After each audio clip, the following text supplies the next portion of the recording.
యేసే పరిష్కారము అనుదిన Bible study కార్యక్రమం ప్రేక్షకులందరికీ యేసుక్రీస్తు వారి కృపగల నామమున వందనాలు.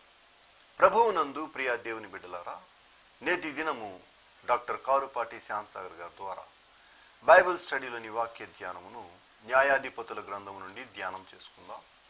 మీరందరూ బైబిల్తోనూ నోట్బుక్తోనూ సిద్ధపడి ఉంటే డాక్టర్ కారుపాటి శ్యాంసాగర్ గారు ప్రార్థన చేసి ఈ దినపు వాక్య పరిచర్య చేస్తారు. ప్రభువునందు ప్రియ దేవుని బిడ్డలారా, ఈ రాత్రికాలపు వాక్య భాగం కొరకు సహకారాన్ని ఇస్తున్నటువంటి కుటుంబము శాంతినగర్ వాస్తవ్యులు యాదాల అశోక్ కుమార్, క్రాంతి సుష్మా గార్ల వివాహము సందర్భంగా తండ్రి యాదాల ఆమెన్ శిలా, తల్లి మేరీ నిర్మల కుమారి గారు మరియు కుటుంబ సభ్యులు సహకారం ఇస్తున్నారు. ఈ దినం ఉదయం పోలీస్ కళ్యాణ మండపంలో అశోక్ కుమార్, క్రాంతి సుష్మా గార్ల యొక్క వివాహం జరిగింది. కృతజ్ఞతగా ఆమెన్ శిలా, నిర్మలా గారు సహకారం ఇస్తున్నారు. ఈ కుటుంబాన్ని ప్రభువు దీవించును గాక. ప్రార్థన చేసుకుందాం. పవర్ కట్ వలన యేసే పరిష్కారం ప్రోగ్రాంకి డిస్టర్బెన్స్ రాకుండానట్లు మీ ప్రార్థనలో జ్ఞాపకం చేసుకోనండి. ఎపిసోడ్ సహకారులు కావాలి, ముందుకు రండి. ప్రార్థన. మమ్మల్ని మిక్కిలిగా ప్రేమిస్తున్న మా ప్రియ తండ్రి, మీకు వందనములు. వాక్యము వినుచున్న బిడ్డలను దీవించండి. అశోక్ను ప్రభు తనకు నూతనంగా ఈ దినం భార్యగా ఇచ్చిన బిడ్డను మీరు దీవించి ఆశీర్వదించమని ప్రార్థన చేస్తున్నా. ఆమెన్ శిలా గారు, నిర్మల గారులను ఆశీర్వదించండి. ఈ రాత్రి వాక్య ధ్యానం ద్వారా మాతో మాట్లాడండి. మా రక్షకుడైన యేసు ప్రభు పేరిట ప్రార్థిస్తున్నాం తండ్రి, ఆమేన్. ప్రభువునందు ప్రియా దేవుని బిడ్డలారా, దయచేసి మీ పరిశుద్ధ బైబిల్ గ్రంథాన్ని తెరవండి. న్యాయాధిపతుల గ్రంథము 20వ అధ్యాయము 43వ వచనము నుండి వాక్యాన్ని చదువుకుందాం. బెన్యామీనీయులతో ఇశ్రాయేలీయులు చేస్తున్న యుద్ధము. బెన్యామీనీయులు తమ గర్వమును బట్టి కూలిపోయారు. అక్రమాన్ని ప్రోత్సహించడాన్ని బట్టి బెన్యామీనీయులు కూలిపోయారు. బెన్యామీయులు ఓడిపోయామనే సంగతి వారికి ఆలస్యంగా అర్థమైంది. వారు పారిపోవటానికి ప్రయత్నం చేసినా కుదరలేదు. 18,000 మంది చనిపోయారు. 26,000 మందిలో 25,100 మంది గిబియావాసులు, 18,000 మంది బెన్యామీనీయులు చనిపోయారు, పురుషులు. కనుక బెన్యామీనీయులలో విశేషమైనటువంటి క్షీణత కలిగింది. ఇక చదువుకుందాం. ఇశ్రాయేలీయులు బెన్యామీయులను చుట్టుకొని తరిమి తూర్పు దిక్కున గిబియా వరకు ఎదురుగా ఉన్న స్థలమును దిగి వారిని త్రొక్కుచుండిరి. అప్పుడు బెన్యామీనీయుల్లో 18,000 మంది మనుషులు చనిపోయి, వీరందరూ పరాక్రమవంతులు. 10 మంది రేపిస్టులను అప్పజెప్పుంటే ఇంత మంది ప్రజలు చనిపోయేవారు కారు. 40,000 మంది ఇశ్రాయేలీయులలో చనిపోతే 43,000 మంది చిల్లర గిబియానీయుల్లో చనిపోయారు. అంటే 83,000 మంది. ఇంచుమించుగా దగ్గర 1,00,000 మంది జనాభా మరణించాల్సి వచ్చింది. అక్రమము చేసిన వారిని అప్పగిస్తే ఈ సమస్య ఉండేది కాదు. పాపాన్ని పరిహరించటంలో బెన్యామీనీయులు అలసత్వం వహించటాన్ని బట్టి ఈ యుద్ధం వచ్చింది. మనం కూడా అంతే.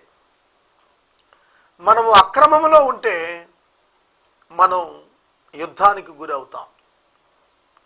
క్రమమే జయిస్తుంది, అక్రమము జయించదు. ఇది ఈ యుద్ధం నుంచి మనం నేర్చుకోవాల్సిన పాఠం. అప్పుడు మిగిలిన వారు బెన్యామీనీయులు తిరిగి ఎడారిలో ఉన్న రిమ్మోను బండకు పారిపోగా, వారు రాజమార్గాల్లో చెదిరి ఉన్న 5,000 మంది మనుషులను చీలదీసి గిదోము వరకు వారిని వెంటాడి వారిలో 2,000 మందిని చంపిరి.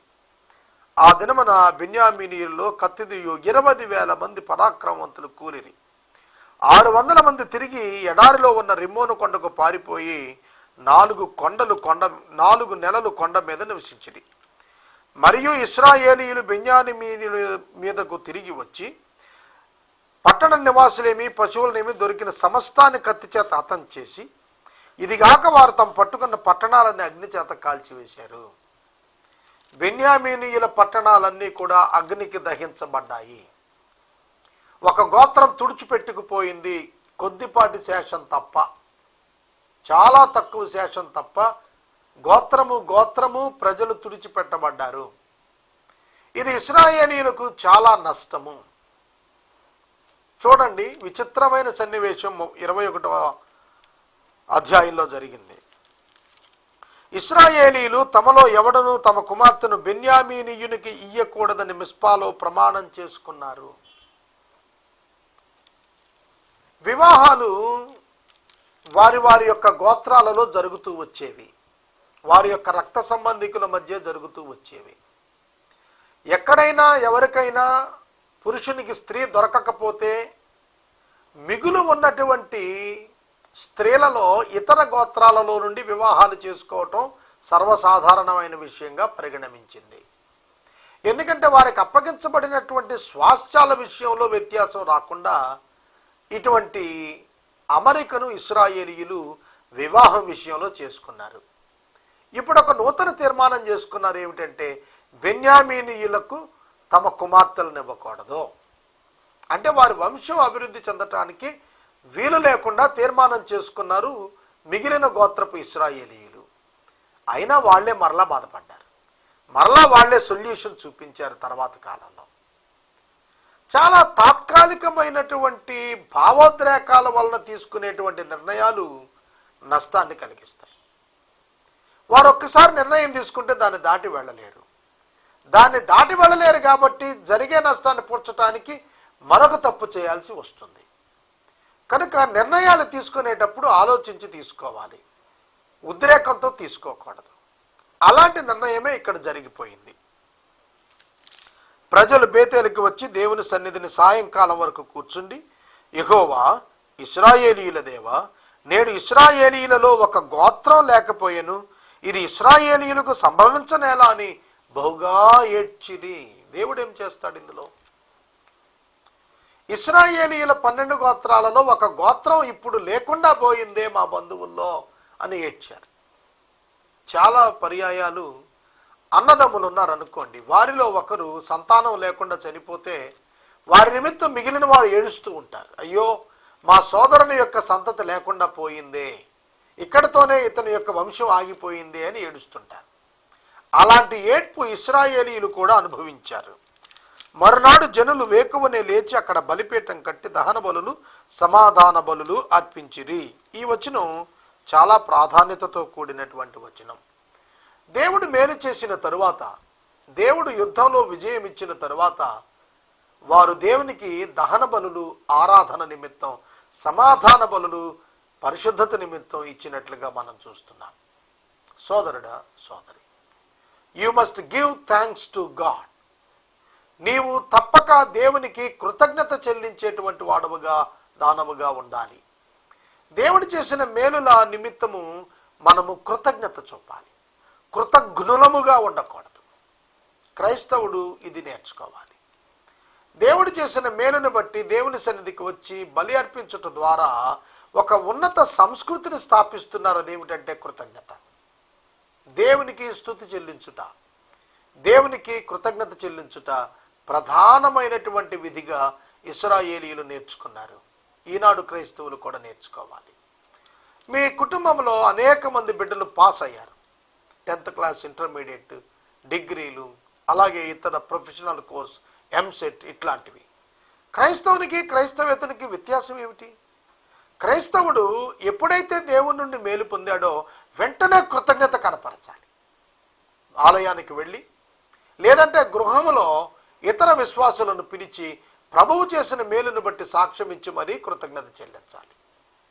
దేవునికి ఇష్టమైనటువంటిది విరిగి నలిగినటువంటి బలి.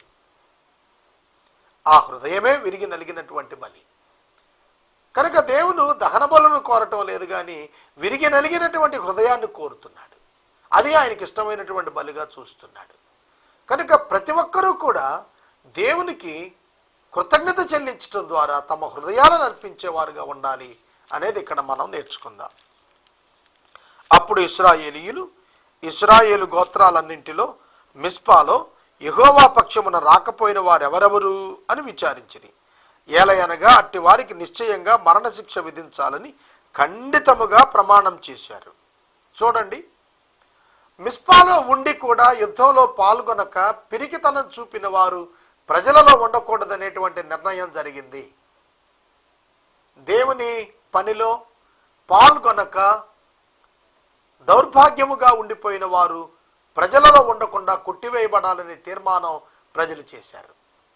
దేవునికి కృతజ్ఞత చూపించటమే కాదు, దేవుని పనిలో పాలు పొందనటువంటి యథార్థత లేనటువంటి వారిని కూడా సమాజంలో వారు తొలగించడానికి ఇష్టపడ్డారు. ఆ విధంగానే చేశారు. ఇశ్రాయేలీయులు తమ సహోదరులైన బెన్యామీనీయులను గురించి పశ్చాత్తాపపడ్డారు. ఇది మంచి అలవాటు. ఆగి ఆలోచించుకోవటం, పశ్చాత్తాపపడటం చాలా గొప్ప పరిష్కారానికి మార్గం అవుతుంది. పశ్చాత్తాపడాలి. ఒక వ్యక్తి పశ్చాత్తాపడాలి. పశ్చాత్తాపడటం ఎవరికి వస్తుందో తెలుసా? విశ్వాసికి మాత్రమే చేతనవుతుంది. అవిశ్వాసి పశ్చాత్తాపడ్డు. అవిశ్వాసి మరింత తప్పు చేయడానికి ముందుకెళ్తాడు. విశ్వాసి తప్పు చేస్తే పశ్చాత్తాపడి ఆ తప్పిదాన్ని విడిచిపెట్టడానికి ప్రయత్నం చేస్తాడు. ఇక్కడ ఇశ్రాయేలీయులు పశ్చాత్తాపడి అన్నారు, నేడు ఒక గోత్రం ఇశ్రాయేలీయుల్లో ఉండకుండా కొట్టివేయబడింది.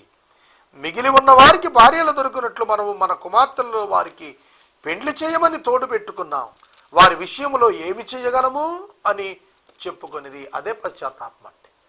మన కుమార్తెలను ఇవ్వము అని ప్రమాణం చేశాం, ఇవ్వలేము.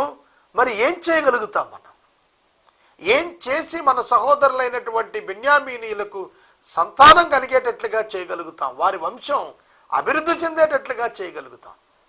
ఎవరైతే చంపారో వారే అభివృద్ధిని గురించి ఆలోచిస్తున్నారు. ఎవరైతే దేవుని యొక్క పరిహారం కొరకై ప్రజలను సంహరించారో, దేవుని వాగ్దానముల కొరకై ఆ ప్రజల యొక్క అభివృద్ధిని గురించి ఆలోచన చేస్తున్నారు. వారే శిక్షించారు, వారే అభివృద్ధి కొరకు ఆలోచన చేస్తున్నారు. It is the mind of God. అదే దేవుని యొక్క మనసు. పాపమును పరిహరించడంలో దేవుడు అలసత్వం వహించడు. పాపులను తిరిగి క్షమించి పశ్చాత్తాపడిన వారిని పునరుద్ధీకరించడంలో దేవుడు వాత్సల్యత కరుణ కలిగినటువంటి వాడు. మరియు వారు ఇశ్రాయేలీయుల గోత్రములో యెహోవా పక్షంగా మిస్పాకు రానిది ఏదని విచారింపగా సమాజమునకు చేరిన యాబేష్గిలాదు నుండి సేనలో ఎవడు రాలేదని తేలిను. జనసంఖ్య చేసినప్పుడు యాబేష్గిలాదు వాసులలో ఒక్కడు కూడా అక్కడ లేడు. కాబట్టి సమాజపు వారు పరాక్రమవంతులైన 12,000 మంది మనుషులను పంపి, మీరు పోయి పురుషుని ఎరిగిన స్త్రీని పిల్లలను సమస్తాన్ని సంహరించండి, కానీ కన్యకలైనటువంటి స్త్రీలను బ్రతకనియండి యాబేష్గిలాదులో అని సెలవిచ్చారు. ఆ విధంగా ఒక పక్షంగా వారితో కూడి యుద్ధముకు రాని వారిని సంహరించుట, మరి ఒక పక్షంగా బెన్యామీనీయులకు వివాహం కొరకై కుమార్తెలను ఏర్పరచుట. అందుకని అన్నాడు, పురుషుని సంయోగము ఎరిగిన స్త్రీని నశింపచేయండి. ఆ విధంగా పురుషుని ఎరుగని కన్యకలైన స్త్రీలు 400 మంది దొరంగా షిలోహులో ఉన్న సేనలోని వారు వారిని తీసుకుని వచ్చారు. ఆ సర్వ సమాజం రిమోను కొండలో బెన్యామీనులతో మాట్లాడుటకు వారిని సమాధానపరచుటకు వర్తమానం పంపగా ఆ వేళన బెన్యామీనులు తిరిగి వచ్చిరి. ఆనాడు రిమ్మోను బండ ప్రాంతానికి పారిపోయినటువంటి బెన్యామీనీలను 600 మందిని మరలా వెనకకు పిలిపించారండి. అన్నదమ్ముల మధ్య ప్రేమ ఎంత బాగుంది! సహోదరుడు తప్పు చేసినప్పుడు శిక్షించినటువంటి మిగిలిన సహోదరులే ఆ సహోదరుని తిరిగి పిలిచి అతని యొక్క అవసరతను తీర్చడానికి వారే క్రియను జరిగిస్తున్నారు. యాబేష్గిలాదులో పురుషుని ఎరగనటువంటి 400 మంది కన్యకలను తీసుకుని వచ్చి రిమోను బండకు పారిపోయినటువంటి బెన్యామీనులను వెనకకు పిలిచి సమాధానంగా మాట్లాడి ఆ స్త్రీలను వివాహం చేసుకోమన్నారు. అయినా ఇంకా మిగిలిపోయారు 200 మంది. మరి వాళ్ళకి ఎక్కడి నుంచి తీసుకొద్దాం ఆడపిల్లల్ని? ఇది ఆలోచన. సమాజ ప్రధానులు బెన్యామీను గోత్రంలో స్త్రీలు నశించి ఉండుట చూచి మిగిలిన వారికి భార్యలు దొరికేటట్లు మనమేమి చేయదుమని ఆలోచించుకుని. ఈ మాట నన్ను చాలా ఆలోచింపజేసిందండి. ఏమిటంటే, మనమేమి చేయుదుము, వాట్ షాల్ వి డూ? మనమేమి చేయుదుము? ఇప్పుడు ఎవరైనా ఆలోచిస్తున్నారు? ఇతరుల కొరకు మనమేమి చేయుదుము అనేది ఎవరైనా ఆలోచన చేస్తున్నారా? క్రైస్తవ సంఘాల్లో ఎంతవరకు మన సంఘం, మన సహవాసం, మన కుటుంబం స్వార్థపరత్వం, అది వాక్యానుకూలం కాదు. మనము మన సహోదరుల కొరకు ఏమి చేద్దామని ఆలోచించుకున్నారు. విదేశాల్లో ఇట్లాంటి ఆలోచనలు చేస్తారు. ఇండియాలో ఉన్నటువంటి అన్రీచ్డ్ పీపుల్ను రీచ్ అవ్వటానికి సువార్థికుల కొరకు మనం ఏం చేద్దాం, ఇండియాలో ఉన్న ఎయిడ్స్ పేషెంట్స్ కొరకు మనం ఏం చేద్దాం, ఇండియాలో ఉన్నటువంటి కుష్టి వ్యాధిగ్రస్తులకు మనం ఏం చేద్దాం, ఇండియాలో ఉన్నటువంటి బ్లైండ్ పీపుల్కి ఏం చేద్దాం, ఇండియాలో ఉన్న విడోస్కి ఏం చేద్దాం, ఆర్ఫన్స్కి ఏం చేద్దాం. మనం ఎప్పుడైనా ఆలోచిస్తున్నామా? బ్యాక్వర్డ్ కంట్రీస్లో ఉన్నటువంటి ఇలాంటి వారి కొరకు ఇండియా నుంచి ఏమైనా చేద్దామా అని ఆలోచిస్తున్న సంఘాలు ఉన్నాయా? జలగాట ఇమ్ము ఇమ్ము అని అంటూనే ఉంటుందట. సామెతల గ్రంథకర్త రాస్తున్నాడు, Indian churches are always try to receive the money. ఎంతవరకు రిసీవ్ చేసుకోవటమే కానీ ఇవ్వటం మీద ఆలోచనే లేనటువంటి క్రైస్తవ సంఘాలు మన దేశం. సోదరుడా, సోదరి, ఇశ్రాయేలీయుల మనసు ఏమిటనగా మనమేమి చేయుదము అనే ఆలోచన, మనం ఎలా ఎగ్గొడదాం అనే ఆలోచన మనకు ఉంటుంది. అది తప్పు. మనం ఏం చేద్దాం మన సహోదరుల కొరకు, మన సేవకుని కొరకు ఏమి చేద్దాం, అతని కొరతలు ఏమున్నాయి, అతని అవసరాలు ఏమున్నాయి, అతని కుటుంబముల అవసరతలు ఏమున్నాయి, పరిచర్యల అవసరాలు ఏమున్నాయి, మనమేమి చేద్దాం, వాట్ షల్ వి డు, మన యొక్క బాధ్యతను ఎట్లా నెరవేర్తిద్దాం. ఇటువంటి ఆలోచనలు ఉన్నాయా? ఈ రాత్రి ఆలోచించుకుందాం. తరువాత ఇశ్రాయేలులో నుండి ఒక గోత్రం తుడిచివేయబడకుండా ఉండేటట్లు బెన్యామీనీల్లో తప్పించుకున్న వారి స్వాస్థ్యం ఉండాలని వారు అనుకున్నారు. ఇశ్రాయేలీలో ఎవడైనా తన కుమార్తెను బెన్యామీనికి ఇస్తే వాడు నిర్మూలన చేయబడినని ప్రమాణం చేశాం కాబట్టి మనం మన కుమార్తెను వారికి ఇవ్వకూడదు. కాగా వారు బెన్యామీనీలతో ఒక మార్గం చూపించారు. అదేమిటంటే, బేతేలుకు ఉత్తర దిక్కున ఉన్న షెకెము పోవు మార్గమున తూర్పున లెబనాను దిక్కున ఉన్న యెహోవా పండుగ ఏటేటా షిలోహులో జరుగునని చెప్పి బెన్యామీనులను చూచి, మీరు వెళ్ళి ద్రాక్ష తోటలలో మాటున ఉండి షిలోహు స్త్రీలు నాట్యమాడుచుండగా నాట్యమాడుటకు బయలుదేరగా తోటలలో నుండి బయలుదేరి వచ్చి పెండ్లి చేసుకున్నట్టుకు ప్రతివాడును షిలోహులో ఉన్న స్త్రీలను వెంటబెట్టుకుని పారిపోండి అన్న ఒక సలహా ఇచ్చారు. అదేమిటంటే, ఈ రోజు అయితే మనం ఇవ్వకూడని సలహా ఆ రోజు వాళ్ళు ఇచ్చారు. ఎక్కడి నుంచి తెస్తాం? తేలేము కాబట్టి ఒక పని చేయండి, షిలోహు, అది దేవుని మందిరం ఉన్నటువంటి స్థలం, షిలోహులో నాట్యమాటాకు వచ్చారంటే బిలీవర్స్ వాళ్ళు, అలా వచ్చినటువంటి కన్యకలు ఎత్తుకొని పారిపోండి అని చెప్పారు. అప్పుడు ఎవరైనా మీ మీదకి తల్లిదండ్రులు దెబ్బలాటకు వస్తే ఏం చేయమంటారండి, మాకు స్త్రీలు లేరు కాబట్టి తీసుకొని పారిపోయాం, మీ అంతటా మీరా ఇవ్వరు, మీరేమో క్రమంగా మాకు పిల్లనివ్వరు, కాబట్టి ఇప్పుడు మేము వేరొక అన్యస్త్రీలు చేసుకుంటే మళ్ళీ మమ్మల్ని అందరూ చంపుతారు, ఎందుకని ఇశ్రాయేలీలు అన్యులు చేసుకోకూడదు, కనుక మీరు ఎవరు మీలోనూ చేసుకొని ఎవరు, తీసుకొని పారిపోతే తప్ప మాకు దిక్కు లేదు కాబట్టి తీసుకుని వెళ్ళాం, సంతానోత్పత్తి లేకపోతే మా గోత్రం పాడైపోతుంది అని చెప్పి మీరు బ్రతిమలాడుకోండి, మేము సమాధానపరుస్తాంలే అని చెప్పి పెద్దల మార్గం ఏర్పాటు చేశారు. ఈలాగున న్యాయాధిపతుల యొక్క గ్రంథంలో మనం చూస్తున్నప్పుడు దేవునికి తిరుగుబాటు చేసినంత కాలం ప్రజలు నాశనం అయ్యారు, దేవుని విడిచి అన్య విగ్రహాలను పాటించినంత కాలం నాశనం అయ్యారు, దేవుని యొద్దకు పశ్చాత్తాపపడి వచ్చినప్పుడు వారు చక్కగా అభివృద్ధి చెందారు. కనుక ఈ వృత్తాంతాలన్నీ మనకు ఈ విధంగానే తెలియచేస్తున్నాయి. దయచేసి ఈ స్త్రీలను మాకు ఇవ్వండి అని బ్రతిమలాడుకోమని చెప్పారు.